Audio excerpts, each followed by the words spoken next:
Avec le temps, je sais que ça devient de plus en plus dur de se souvenir de ce que c'était d'être un enfant. Le plus on fait de choses, le moins c'est facile de revenir à la simplicité. D'agir comme si l'on était autonome et de n'avoir aucune décision à prendre d'importance. Juste faire des choses. Des activités faites sans but vraiment utile quand l'on ne nous surveille pas. En effet, c'est faire ce que l'on veut. Oui, les enfants n'ont pas vraiment de cadre. Ils font ce qu'ils veulent. S'ils n'ont pas d'objectif à réaliser, ils feront n'importe quoi. Souvent, ce sont des activités improvisées, sans règles fixes ou but pratique. C'est loin des jeux avec des règles et des stratégies des adultes. Ce sont des activités ludiques spontanées.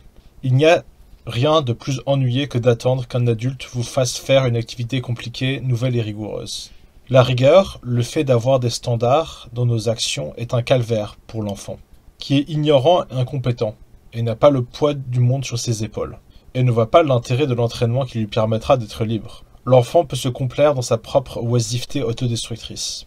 L'enfant est spontané et improductif, car il ne connaît pas le prix de l'échec et n'a pas de responsabilité. L'enfant n'est pas confronté à des problèmes qu'il doit résoudre de façon impérative. Il n'est pas sous pression.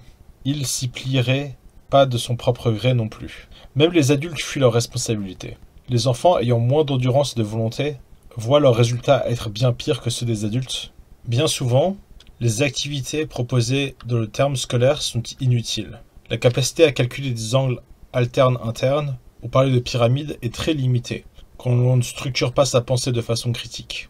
L'école apprend, mais ne structure pas la pensée. La pensée sans logique ou structure n'a pas d'intérêt. C'est du désordre pour l'esprit. Laisseriez-vous des gens auxquels vous ne faites pas confiance mettre leur fatras chez vous? Certainement pas. Pourquoi demander cela aux enfants? Fondamentalement, l'école ne doit pas nous dire ce qui s'est passé, ou des règles qui ne correspondent qu'à elle, mais plutôt comment faire des choses que l'on veut faire, et pourquoi une alternative est meilleure qu'une autre. En outre, cela revient à apprendre à bien faire et comment choisir. Cela est à l'opposé de notre conception de l'école, qui est de bas en haut, autoritaire et déconnectée des élèves, leurs buts, leurs projets et leurs envies. Malheureusement, cette ancienne école se voit aujourd'hui confrontée à des problèmes qu'elle ne peut pas résoudre. La complexité de l'économie, le fait que des compétences qui autrefois étaient fort utiles sont maintenant complètement archaïques et inutiles. Et il s'agit maintenant de revoir le projet scolaire en permettant une meilleure et plus versatile approche vis-à-vis des connaissances et du rôle de l'école dans leur sélection.